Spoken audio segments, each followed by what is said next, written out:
To date, Pika AI has launched, which means that you can visit pika.art right now and actually get access to their text to video generation service. So let's go ahead and try it out and see some of the cool things that you can do with it. So first thing that you're going to notice when you go to Pika AI is that you can see some of the generations from the community and some of the samples that they've given. But also down here at the very bottom is where we can type in whatever scene we want to make. So I've been watching a lot of Lord of the Rings, so I'm going to do an orc wielding a torch while running.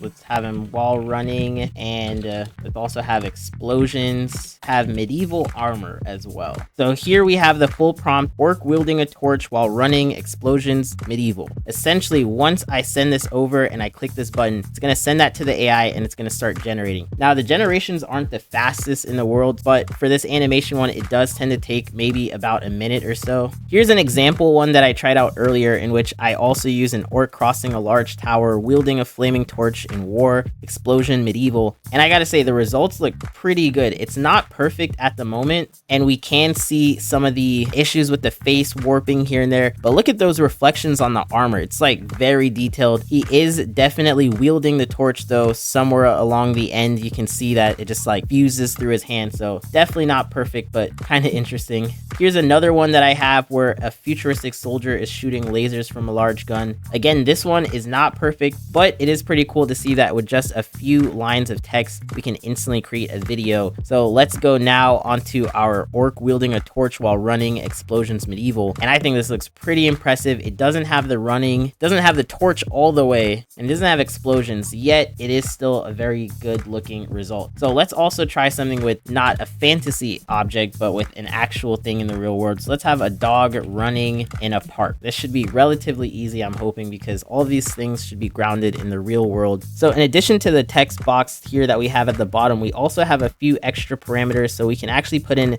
negative prompts, and this will tell the AI what to not include. So let's say if I tell it not to include ugly, bad, and foreshot, disfigured limbs, grotesque features, and this should hopefully help it a little bit better. So here we have now the next result, which shows the dog, and in this scenario, since we have the negative prompts added in, we can see that there are all four legs showing.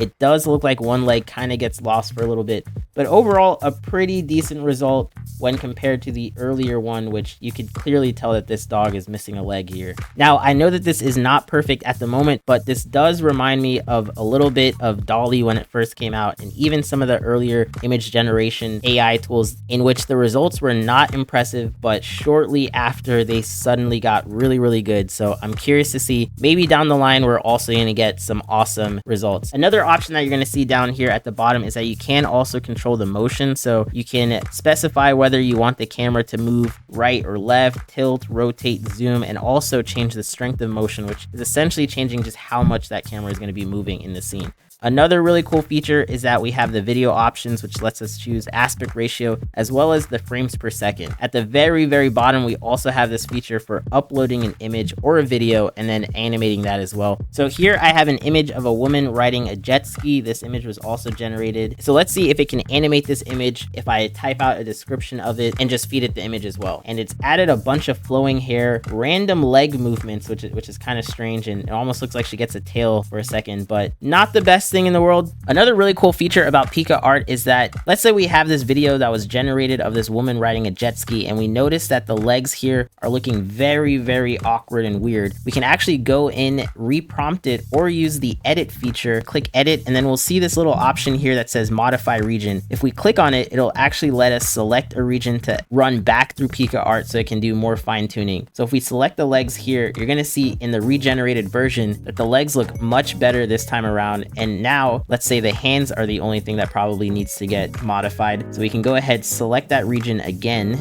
and let's see here, and then we'll have it regenerate.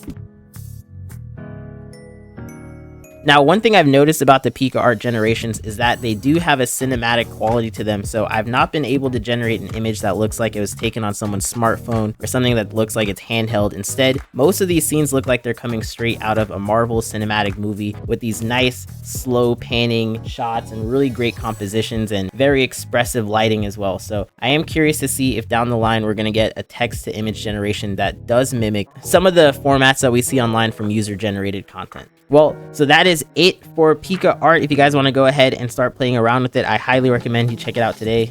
Make a bunch of cool stuff. Be sure to send it to us on the Discord so we can check it out. Anyways, thanks for watching. We'll catch you guys on the next one. Peace.